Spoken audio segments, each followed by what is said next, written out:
Hello students, ये आपका part 1 video इस चैप्टर का। पार्ट 1 वीडियो में आज हम लोग चैप्टर शुरू करने वाले हैं प्रायिकता अथवा संभाविता। अंग्रेजी में इसे कहते हैं प्रोबेबिलिटी। तो चलिए सबसे पहले जान लेते हैं कि प्रायिकता होती क्या है। तो हम यहाँ पे लिख सकते हैं कि किसी घटना के होने की संभावना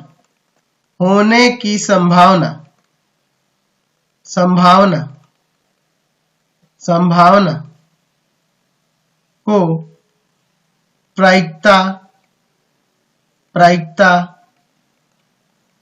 या संभाविता कहते हैं। किसी घटना के होने की संभावना को क्या कहते हैं? प्रायिकता कहते हैं या संभाविता कहते हैं। जैसे अगर हम लोग बात करें, हम कहें कि हो सकता है कल वर्षा हो, यानी कि ये फाइनल नहीं है, ये हम लोग संभावना व्यक्त कर रहे हैं कि हो सकता है कि कल वर्षा होगी, और इसी संभावना को हम लोग क्या कहेंगे? उस घटना की प्रायिकता कहेंगे। अब बात करते हैं प्रायिकता की शुरुआत कैसे हुई, कैसे उत्पत्ति हुई इसके बारे में बात कर लेते हैं। 18वीं सदी में लोग जब जुआ खेलते थे, तो जुआ उस समय में कौन खेलता था जी? जो अमीर लोग थे, जो ज्यादा धनी मनी थे, अमीर लोग थे, वही उस समय जुआ खेलते थे।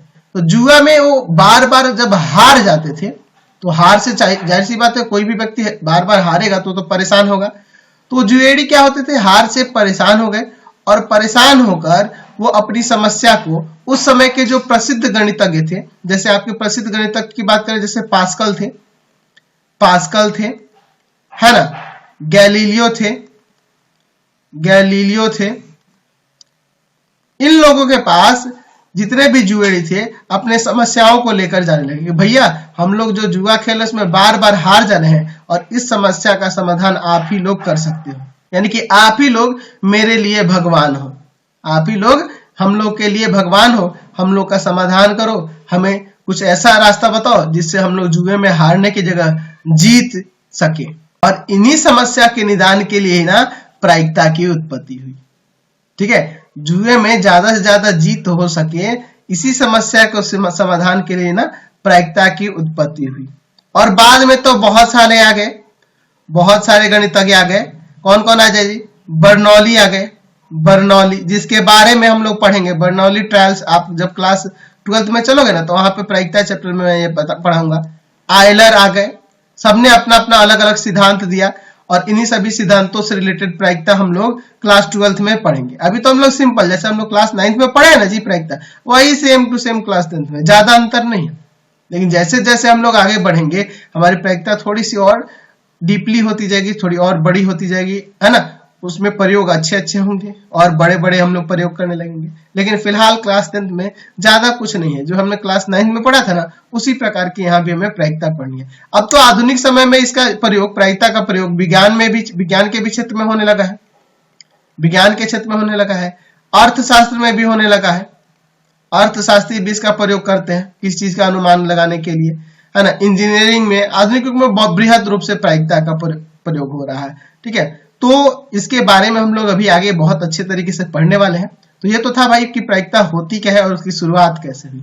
चलिए अब प्रायिकता से संबंधित कुछ विभिन्न परिभाषाएं हैं जिनका प्रयोग हम लोग चैप्टर में करेंगे। तो पहले उन परिभाषा को समझ लिया जाए कि ये सब चीजें होंगी क्या, उसके बाद आगे बढ़ेंगे। चलिए, तो पहले हम लोग प्रायिकता के फॉर्मूले के बारे में डिस्कस कर ले रहे हैं, जो हमने क्लास 9th में पढ़ा था। यहाँ बात करते हैं प्रायिकता एक सैद्धांतिक अवधारणा, प्रोबेबिलिटी होता है, एक थ्योरेटिकल अप्रोच होता है। ठीक है, तो इसमें हम लोग जानेंगे फॉर्मूला प्रायिकता से रिलेटेड क्या है। जैसे मान लीजिए मैं यहाँ लिखता हूं कि किसी घटना ई के घटित होने की प्रायिकता, कोई घटना ई है और इसकी प्रायिकता हमें ज्ञात करनी है। तो हमें करना क्या होता है, यहाँ फॉर्मूला ध्यान रखें। घटना ई के घटित होने की प्रायिकता को हम लोग सूचित करते हैं पीई से। ई किसके लिए? फॉर इवेंट के लिए है ना, और पी क्या है? प्रायिकता है। तो घटना ई के घटित होने की प्रायिकता क्या होती है, लिखते हैं इसका फॉर्मूला। ई के अनुकूल परिणामों की संख्या परिणामों की संख्या बटा में कुल संभावित परिणाम, कुल संभावित परिणाम, कुल संभावित परिणाम, ये आपका फॉर्मूला हो जाता है। किसी घटना ई के घटित होने की प्रायिकता जो होगी वह क्या होगी, ई के अनुकूल परिणामों की संख्या बटा में कुल संभावित परिणाम। ठीक है, लिख सकते हैं, इसके आगे घटना जोड़ सकते हैं, घटना ई के अनुकूल परिणामों की संख्या बटा में कुल संभावित परिणाम। और ये फॉर्मूला हम लोग क्लास 9th में भी पढ़े हुए हैं, है ना जी। चलिए अब कुछ अन्य परिभाषाएं हैं उनको देखते हैं। सबसे पहले हम लोग बात करेंगे प्रयोग क्या होता है, एक्सपेरिमेंट क्या होता है। वह प्रक्रिया जिसमें एक सुपरिभाषित परिणाम प्राप्त होते हैं एक प्रयोग कहलाता है, एक एक्सपेरिमेंट कहलाता है। समझ गए ना बात को। जैसे हम लोग एक सिक्का लेते हैं और सिक्के को उछालते हैं, तो सिक्के को उछालेंगे तो वहां पे सुपरिभाषित हमें परिणाम प्राप्त होंगे, यानी कि हेड आएगा या टेल आएगा। ये आपके सुपरिभाषित परिणाम प्राप्त हो रहे हैं ना इसके। ठीक है, दैट मींस आपका क्या है, एक एक्सपेरिमेंट है, सिक्के को उछालना एक एक्सपेरिमेंट हो गया। उसी तरह एक डाइस को आप फेंकते हैं, डाइस को लुढ़काते हैं, तो डाइस को फेंकिएगा तो वहां सुपरिभाषित परिणाम 1 2 3 4 5 6 आ सकते हैं। दैट मींस अभी आपका क्या है, एक प्रयोग है। तो प्रयोग क्या होता है, ऐसी प्रक्रिया होती है जिसमें सुपरिभाषित परिणाम प्राप्त होगा, यानी कि उसको करने से जो हमारा रिजल्ट निकलेगा वो डिफाइंड होगा, वह डिफाइंड होगा, वही आपका क्या कहलाता है, प्रयोग कहलाता है। अगला देखते हैं यादृच्छिक प्रयोग, रैंडम एक्सपेरिमेंट क्या होता है। ऐसे प्रयोग जिसमें परिणाम के बारे में कोई पूर्व घोषणा नहीं की जा सकती, यादृच्छिक प्रयोग कहलाता है। जैसे अगर मान लो तुम डाइस को ही फेंकते हो, लूडो के गोटी को, पासे को आप लुढ़काते हो, तो आप पहले थोड़े बता सकते हो कि क्या आएगा, 1 से 6 तक कुछ भी हो सकता है। एक पासे को जब हम फेंकेंगे तो उसमें 1 से लेकर 6 तक कुछ भी आ सकता है, यानी कि हम परिणाम की घोषणा पहले नहीं कर सकते इसमें। दैट मींस एक सिक्के को उछालना, एक पासे को फेंकना, ये आपके कैसे प्रयोग कहलाएंगे, रैंडम एक्सपेरिमेंट, यानी यादृच्छिक प्रयोग कहलाएंगे। समझ गए बात को। या फिर अगर हम कोई ताश का पत्ता लेते हैं तो आपको पता है कि ताश के जो गड्डी होगी उसमें टोटल 52 पत्ते होंगे। अब आपको 52 पत्ते रख दिए गए पलट के, उसमें से आपको कहा गया एक कार्ड निकालिए, तो एक कार्ड निकालते समय आप ये नहीं कह सकते कि यही पत्ता है, नहीं कह सकते हो, देखने के बाद ही पता चलेगा। यानी कि पहले से उसकी भी घोषणा आप नहीं कर सकते हैं। यानी कि ताश के गड्डी में से एक पत्ता निकालना भी आपका क्या कहलाएगा, यादृच्छिक प्रयोग, यानी कि रैंडम एक्सपेरिमेंट कहलाएगा। चलिए अगला बात करते हैं हम लोग सांप्रायिक घटनाएं, इक्वली लाइकली इवेंट और इक्वी प्रोबेबल इवेंट क्या होता है। वैसे घटनाएं जिनमें से प्रत्येक के घटने की संभावना समान हो, अर्थात वैसी घटनाएं जिनमें किसी एक के घटित होने की संभावना अन्य घटनाओं के होने की तुलना में कम या अधिक ना हो, सांप्रायिक घटनाएं कहलाती है। यानी सांप्रायिक घटनाएं ऐसी घटनाएं कहलाती हैं, ऐसी घटना को कहते हैं जिसमें जितनी भी घटनाएं दी होंगी उन सब की प्रायिकता समान होगी। जैसे मान लो आप कहते हैं कि एक सिक्के को उछालते हैं, ठीक है, एक सिक्के को उछालते हैं, एक एक्सपेरिमेंट किए, तो हेड आएगा या टेल आएगा, तो दोनों की आने की संभावना क्या है, समान है। हेड भी आ सकता है या टेल भी आ सकता है, दोनों का 50-50 का चांस है ना। आधा ये भी हो सकता है या आधा ये भी हो सकता है, तो दोनों की घटित होने की संभावना समान रूप से है। इसलिए हम कह सकते हैं कि एक सिक्के के उछालने की जो घटना हो रही है वह सांप्रायिक घटना है। या फिर अगर मैं कहता हूं कि एक पासे को फेंकते हैं, तो एक पासे को फेंकेंगे 1 2 3 4 5 6, इसमें से कुछ भी आ सकता है, सबके चांसेस समान रूप से हैं, ठीक है, सबकी संभावना बराबर बराबर है। तो ऐसी घटना को हम लोग क्या कहेंगे, सांप्रायिक घटना कहेंगे। समझ गए ना बात को। चलिए अब हम लोग बात करते हैं प्रतिदर्श समिष्टि, यानी कि सैंपल स्पेस क्या होता है। जब कोई प्रयोग किया जाता है तो उस प्रयोग में प्राप्त होने वाले सभी संभव परिणामों के समुच्चय को इस प्रयोग के लिए प्रतिदर्श समुच्चय यानी कि सैंपल स्पेस, प्रतिदर्श समिष्टि यानी कि सैंपल स्पेस या प्रायिकता समिष्टि कहते हैं, ठीक है। और इसे एस या ओम से सूचित किया जाता है। जैसे मान लो हम कह रहे हैं कि एक पासे को फेंकते हैं, तो एक पासे को फेंकेंगे तो उसके प्रतिदर्श समुच्चय को क्या कैसे सूचित करेंगे, एस से, और उसे कैसे दर्शाएंगे, तो जितने भी उसमें आने वाले जितने भी परिणाम हो सकते हैं, तो एक पासे को फेंकेंगे तो आपका 1 2 3 4 5 6 इनमें से कुछ भी आ सकता है। दैट मीन्स इस तरह से जो ये निरूपण हुआ यही आपका क्या कहलाएगा, प्रतिदर्श समिष्ट। तो ये आपका प्रतिदर्श समिष्ट कहलाएगा। जो देख रहे हैं ये आपका क्या कहलाएगा, प्रतिदर्श समिष्ट। तो देख रहे हैं ना कि जब कोई प्रयोग किया जाता है, हम पासे को फेंके एक प्रयोग हुआ, उस प्रयोग में प्राप्त होने वाले सभी संभव परिणाम, तो सभी संभव परिणाम को हम लोग एक एक करके कॉमा दे के लिख दिया और इसे मिडिल ब्रैकेट में दर्शा दिया। तो इनका ही जो समुच्चय है ना, ये समुच्चय लिखने की विधि होती है कि मिडिल ब्रैकेट में रखकर और कॉमा दे देकर एक एक करके अवयवों को लिखा जाता है। तो मैं सभी परिणामों को कॉमा दे दे के लिख दिया मिडिल ब्रैकेट के अंदर। तो ये जो आप समुच्चय देख रहे हैं ना, इसी समुच्चय को हम लोग क्या कहेंगे, प्रतिदर्श समिष्ट यानी कि सैंपल स्पेस, और इसे एस से सूचित करेंगे। समझ गए बात को, कोई दिक्कत नहीं है। अच्छा, अगर हम कहते हैं कि दो सिक्के को उछालते हैं तो उसका प्रतिदर्श समिष्ट क्या होगा, तो हो सकता है दोनों बार हेड आ जाए, या एक बार हेड एक बार टेल, चाहे पहले टेल फिर हेड, या फिर दोनों टेल आ जाए। तो इस तरह से ये जो हुआ उसके प्रतिदर्श समिष्ट का निरूपण हो गया। समझ गए। चलिए अब बात करते हैं विविक्त प्रतिदर्श समिष्ट क्या होता है। ठीक है, डिस्क्रीट सैंपल स्पेस। परिमित प्रतिदर्श समिष्ट अर्थात वैसा सैंपल स्पेस जिसमें अवयवों की संख्या परिमित हो, विविक्त प्रतिदर्श समिष्ट कहलाता है। जैसे अगर बात करें तो यह भी आपका विविक्त प्रतिदर्श समिष्ट है, यह भी है, क्योंकि इसमें अवयवों की संख्या फिक्स है, इसमें 6 गो है, इसमें 4 गो है। दैट मींस ये दोनों क्या है, आपके विविक्त प्रतिदर्श समिष्ट कहलाएंगे। ठीक है, क्योंकि इसमें अवयवों की संख्या क्या है, परिमित है। चलिए अब बात करते हैं घटना यानी कि इवेंट क्या कहलाता है। प्रतिदर्श समिष्ट का प्रत्येक उप समुच्चय सबसेट जो होता है एक घटना कहलाती है। अब उप समुच्चय क्या होता है इसके बारे में समझना होगा। चलिए मैं एक पासे को फेंकता हूं, एक पासे को फेंकने पर, एक पासे को फेंकने पर हमारा सैंपल स्पेस क्या हो जाएगा, प्रतिदर्श समिष्ट 1 2 3 4 5 6। ठीक है, मैं यहां पर एक सेट लेता हूं, ए लिख देता हूं, और यहां पे लिख देता हूं 1 2 3। ठीक है, 1 2 3। तो यहां क्या देख रहा हूं कि ये 1 2 3 जो है इसमें मिल रहा है। तो देख रहा हूं कि ए के सारे एलिमेंट एस में है। ए के सारे एलिमेंट क्या है, एस में है। ए के सारे एलिमेंट एस में है, तो इसका मतलब हुआ कि ए सबसेट है एस का। ए क्या है, सबसेट है एस का।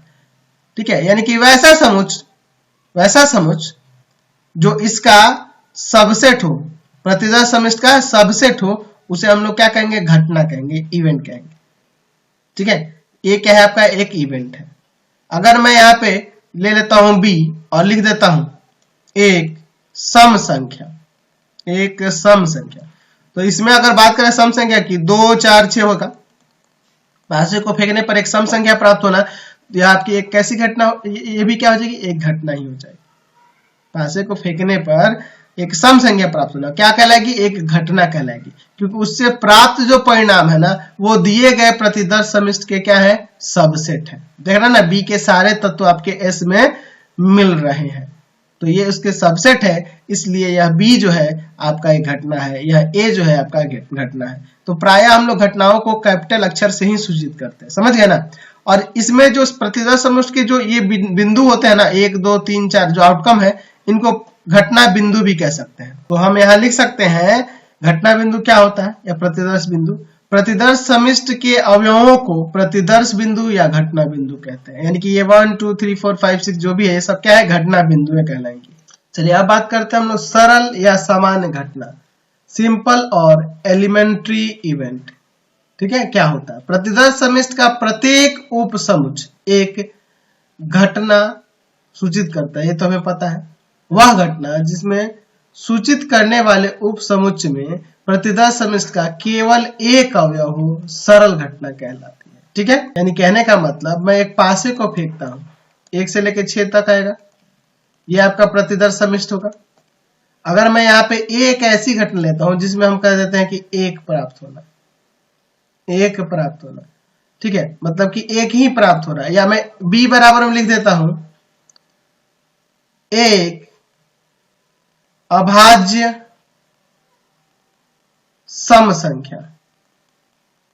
तो एक अभाज्य सम संख्या की बात करें तो सिर्फ आपका 2 होगा, जो अभाज्य भी है, अभाज्य संख्या भी है और सम संख्या भी है। तो ये होगा। तो डेट मीन्स ये दो सिर्फ इसमें केवल एक ही अवयव है, डेट मीन्स इस घटना को क्या कहेंगे, सरल घटना कहेंगे। समझ में आया। और इसके अपोजिट आपकी मिश्र घटना हो जाएगी, मिक्स्ड इवेंट, वह घटना जिसमें सूचित करने वाले उपसमुच्चय में प्रतिदर्श समिष्ट का एक से अधिक अवयव हो, मिश्र घटना कहलाती है। जैसे मैं यहाँ पे लिख देता हूं C बराबर में लिख देता हूं एक सम संख्या प्राप्त होगा, एक सम संख्या, एक सम संख्या, एक सम संख्या, सॉरी एक सम संख्या। अगर मैं एक सम संख्या की बात करूंगा इसमें 2, 4 और 6, यहां देखे ना एक से अधिक अवयव है, दैट मींस यह घटना कैसी है, मिश्र घटना है, मिक्स्ड इवेंट है। समझ गए। चलिए अब हम लोग बात करते हैं पूरक घटना यानी कि कॉम्प्लीमेंट्री इवेंट क्या होती है। यदि ई एक घटना है तो वह घटना जो तब और केवल तभी होती है जब ई नहीं होता है। ठीक है, ई एक ऐसी घटना है, ये एक आपके पास एक घटना है और एक ऐसी घटना जब ये घटना ई नहीं होती है तभी वो होता है, तो ई की पूरक घटना कहलाएगी। और ई की पूरक घटना को ई नहीं, ई डैश या ई के ऊपर बार या ई का पावर सी से सूचित किया जाता है। कहने का मतलब कि अगर कोई घटना ई है, ठीक है, तो इसकी पूरक घटना क्या कहलाएगी, तो इसकी पूरक घटना वह घटना होती है जब यह ई घटित नहीं होगी। जब ई घटना घटित नहीं होगी तो उसकी वह पूरक घटना कहलाएगी। और उसकी पूरक घटना को कैसे सूचित करेंगे, ई डैश से, ई नहीं से, ई के ऊपर बार से या ई के पावर सी से। ठीक है, ई के पावर सी से। तो इस तरह से हम लोग उसे सूचित करते हैं। ठीक है, तो ये आपकी कुछ परिभाषाएं थी जो हमने क्लियर कर दी। आपको मैंने बताया था कि अगर किसी घटना ई की प्रायिकता निकालनी होगी तो उसके लिए मैंने फॉर्मूला बताया था आपको, ई के अनुकूल या घटना ई के अनुकूल, घटना ई के अनुकूल परिणामों की संख्या बटा में कुल संभावित परिणाम, बटा में कुल संभावित परिणाम। तो ये आपको फॉर्मूला 9th में भी पढ़े थे और अभी भी मैंने बताया है, 2 बार बता दिया। इन सबको आपको याद रखना होगा। ठीक है, अब इसमें थोड़ा सा यहां जान लेते हैं कि जो प्रायिकता होती है ना, प्रायिकता, उसका मान 0 के बराबर होता है या 0 से बड़ा होता है, लेकिन 1 और 1 से छोटा होता है। यानी कि प्रायिकता 0 से 1 तक हो सकती है। ठीक है, किसी घटना की जो संभाविता होती है वह क्या होती है, 0 से 1 तक ही हो सकती है। यानी 0 के बराबर भी हो सकती है, 0 से बड़ी भी हो सकती है, 1 और 1 से छोटी होगी, हमेशा यहीं तक रहेगी। ठीक है, समझ गए। किसी भी चीज की संभावना यही ना होगी जी, तो ये आपको याद रखना होगा। इस पर ऑब्जेक्टिव आपको एग्जाम में भी पूछता है। चलिए अब बात करते हैं हम लोग असंभव घटना यानी कि इम्पॉसिबल इवेंट क्या होता है। असंभव घटना वह घटना है जो कभी नहीं होगी, यानी कि जो घटित हो ही नहीं सकती उसे क्या कहते हैं, असंभव घटना कहते हैं। तो असंभव घटना की जो प्रायिकता होती है, असंभव घटना की प्रायिकता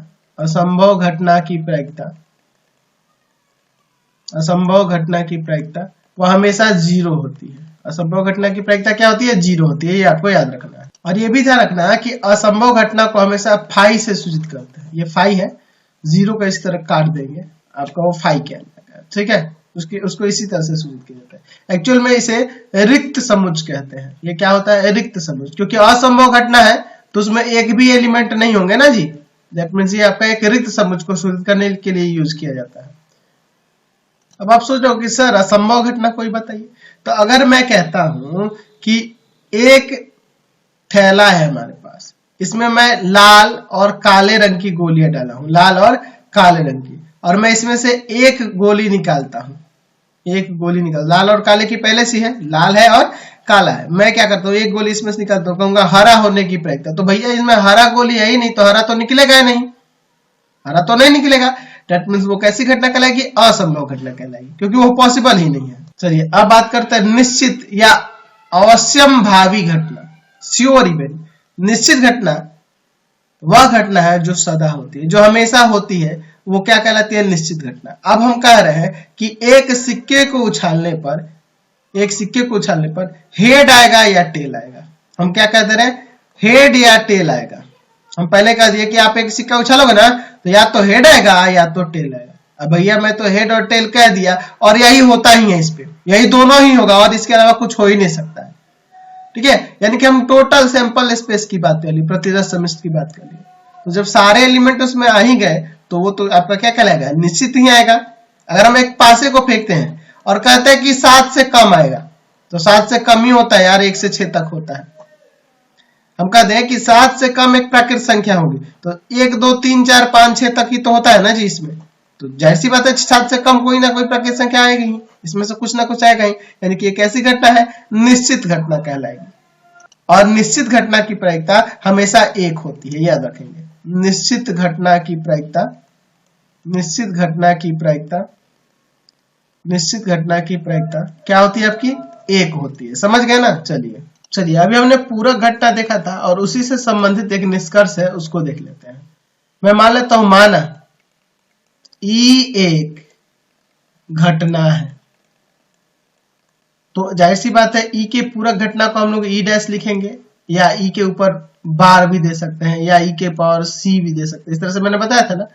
तो मैं यहां लिख देता हूं घटना ई के घटित होने की प्रायिकता और प्लस में घटना ई के घटित नहीं होने की प्रायिकता, यानी कि घटना ई के घटित होने और उसके पूरक घटना ई डैश की प्रायिकता का योग हमेशा 1 होता है। ये याद रखेंगे। कोई घटना है, उसके घटित होने और उसके नहीं घटित होने की प्रायिकताओं का योग क्या होता है, हमेशा 1 होता है। ठीक है। चलिए अब कुछ एक्सपेरिमेंट की बात कर लेते हैं। यदि n सिक्कों को उछाला जाए, यदि n सिक्के को उछाला जाए तो कुल संभावित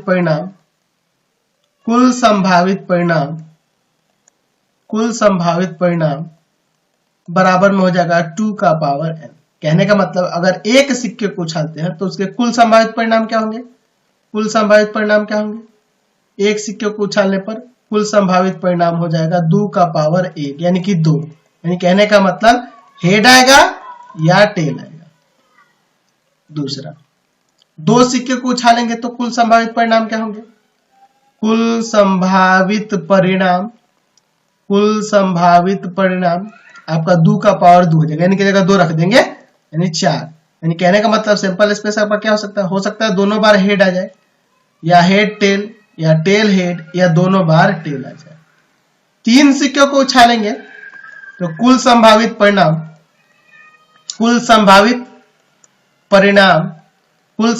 परिणाम 2 का पावर 3 यानी कि 8 आ जाएगा। समझ गए ना। यानी वहां पे सैंपल स्पेस क्या हो सकता है, head head head, head head tail, head tail head, tail head head, head tail tail, tail head tail, tail tail head, या फिर तीनों बार टेल। ये टोटल कितना हो गया, 8 हो गया। आप गिन के देख सकते हो। तो इस तरह से हम लोग परिणामों को लिख सकते हैं। अब हम लोग पासे की बात कर लेते हैं। ठीक है। अब अगर हम पासे की बात करेंगे, अगर हम कहें कि यदि n पासे को उछाला जाए तो कुल संभावित परिणाम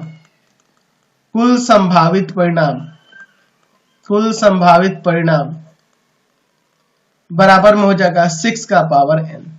कहने का मतलब अगर एक पासे को उछालते हैं तो 6 का पावर यानी 6 कुल संभावित परिणाम, यानी s बराबर में 1 2 3 4 5 6 यही हो सकता है।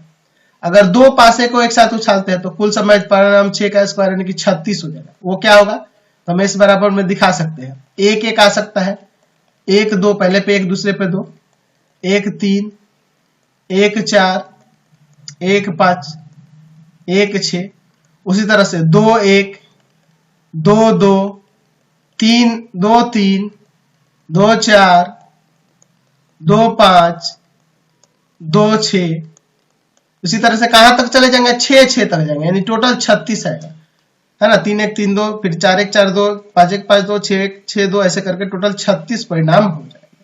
चलिए अब थोड़े से हम लोग ताश के पत्तों के बारे में बात कर लेते हैं, जिसका यूज हम लोग एक्सरसाइज में करने वाले हैं। तो टोटल जो पत्ते होते हैं ताश के वो 52 होते हैं, 52 पत्ते होते हैं। इसमें 2 प्रकार के पत्ते होते हैं, है ना। 26 आपके लाल रंग के होते हैं और 26 पत्ते जो होते हैं वो काले रंग के होते हैं। 26 को लाल रंग का और 26 को काला रंग का। इसमें से 26 में से 26 लाल पत्तों में 13 पत्ते और 13 पत्ते अलग अलग होते हैं। 13 होता है लाल पान, लाल पान कहिए या फिर सिंपली पान भी कहिए। आप अब देखोगे ना ताश का पत्ता, तो उसमें से 13 ऐसे पत्ते होंगे जिसमें लाल पान यानी कुछ इस प्रकार का फिगर बना होता है। ठीक है, पान का फिगर बना होगा, वो कितने होंगे? 13 होंगे। इसको हम लोग लाल पान कहेंगे, लाल कलर का होता है, या फिर पान भी कह सकते हैं। दूसरा लाल कलर का जो पत्ता होता है उसे ईंट कहते हैं या ईंटिया भी कहते हैं। ईंट या ईंटिया, अंग्रेजी में कहते हैं डायमंड, डायमंड, डायमंड कहा जाता है। ठीक है, और इस पे डायमंड की तरह, ईंट की तरह आकृति बनी होती है कुछ इस प्रकार की। और यह भी आपका किस रंग का होता है? लाल ही रंग का होता है। और 26 को काले रंग का होता है। 26 में से 13 को पत्ता जो होता है जिसे हम लोग काला पान कहते हैं, काले कलर का होता है, काला पान। ठीक है, या फिर एक और नाम से जानते हैं, हुकुम कह सकते हैं, हुकुम भी इसे कहा जाता है। ठीक है, हुकुम कहा जाता है। अंग्रेजी में इसे स्पेड कहते हैं, ये भी लिख देते हैं स्पेड। और एक लाल पान को कहते हैं हार्ट। ठीक है, अब स्पेड जो होता है, स्पेड पे क्या बना रहता है? तो उस पे काले रंग का बना होता है और पान के पत्ता जैसा ही बना होता है। ये काले रंग का होता है। फिगर में ये मत समझना कि सर लाल दिखाए तो लाल होगा, नहीं, ये काले रंग का होता है। ठीक है, ध्यान रखना कि ये काले रंग का होता है या काले रंग का बना होता है। यह पत्ता कैसा होता है? काले रंग का होता है। ठीक है, और 13 और काला जो होता है वह होता है, उसका नाम है आपका चिड़िया, चिड़िया यानी कि क्लब कहा जाता है अंग्रेजी में। यह भी काले रंग का पत्ता होता है और उस पे बर्ड्स का सिंबल बना होता है ऐसा। यह भी काले रंग का होता है, ध्यान रखना। ये भी आपका किस रंग का होता है? काले रंग का ही होता है। ये भी काले रंग का ही होता है, ध्यान रखेंगे। ठीक है, तो दो प्रकार के पत्ते होते हैं, लाल और काले। लाल में भी आपके दो प्रकार के, लाल पान और ईंटिया। और 13 को होते हैं काला पान में भी दो प्रकार के, काला में भी दो प्रकार का, काला पान और चिड़िया। समझ गए ना? अब देखिए, ए बना हुआ 4 पत्ता होता है। इसमें भी एक होता है लाल पान में भी, एगो ईंट में, एगो काला पान में, एगो चिड़िया में, यानी कि टोटल मिला के ए बना हुआ 4 वो होता है, जिसे एस कहते हैं, इक्का कहते हैं। इक्का कितना होता है? टोटल 4, एक लाल पान में, एक ईंट में, एक काला पान में, एक चिड़िया में। यानी कि अगर मैं पूछूं कि लाल रंग का कितना इक्का होगा तो 2, एक लाल पान में और एक ईंटिया में। और काले रंग का कितना इक्का होता है? तो 2, एक काला पान में, एक चिड़िया में। उसी तरह से किंग भी उसी तरह से होता है 4, एक एक गो सब में, है ना। इसको राजा बोलते हैं। बादशाह हिंदी में बादशाह भी कहते हैं, बादशाह। क्यू बना हुआ भी होता है, वो 4 होते हैं, जिसको हम लोग रानी कहते हैं या क्वीन कहते हैं। इंग्लिश में क्वीन कहते हैं और हिंदी में बेगम कहते हैं, बेगम। ठीक है, और फिर जे बना हुआ उस पर रहता है, ये भी 4 होते हैं, सब में एक एक। इसको कहते हैं गुलाम, जैक।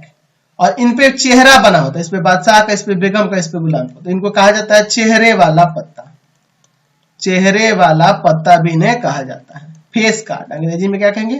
फेस कार्ड भी इन्हें कहा जाता है। तो फेस कार्ड टोटल कितने होते हैं? 12 होते हैं, 4 4 4 12।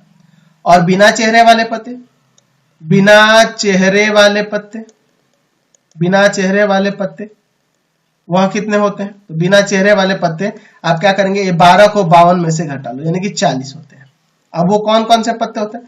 तो देखिए, बिना चेहरे वाला पत्ता में तो ये एक इक्का आ गया, और बाकी जो होता है 2 3 4 5 6 7 8 9 10, उन कार्ड्स पे ये लिखा रहता है और सब में एक एक होते हैं।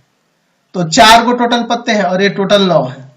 तो 4 डबा 36 को ये हो गए, और ये आपका 4, तो 40 टोटल बिना चेहरे वाला पत्ता। तो ये कार्ड्स के बारे में आपको पता होना चाहिए, तभी आप एक्सरसाइज के क्वेश्चन को बना पाएंगे। तो फिलहाल इस वीडियो में इतना ही। नेक्स्ट वीडियो में हम लोग एक्सरसाइज को शुरू करेंगे। आपको हमारे 3 चैनलों को सब्सक्राइब करना होगा। पहला है path finder classes Chhapra, path finder classes Chhapra. दूसरा है आपका भारती भवन रविकांत सर, भारती भवन रविकांत सर, रविकांत सर। और तीसरा चैनल है रविकांत सर के नाम से, रविकांत सर के नाम से। तीनों चैनल को सब्सक्राइब करेंगे और इससे रिलेटेड वीडियो के लिए सीधे डिस्क्रिप्शन में जाएंगे और इससे संबंधित नोट्स के लिए गूगल पे जाके सर्च करेंगे www.ravikantsir.in, ravikantsir.in, और यहाँ पर जाकर आप सभी क्लासेस के नोट्स को, उनके पीडीएफ को डाउनलोड कर सकते हैं और पढ़ भी सकते हैं।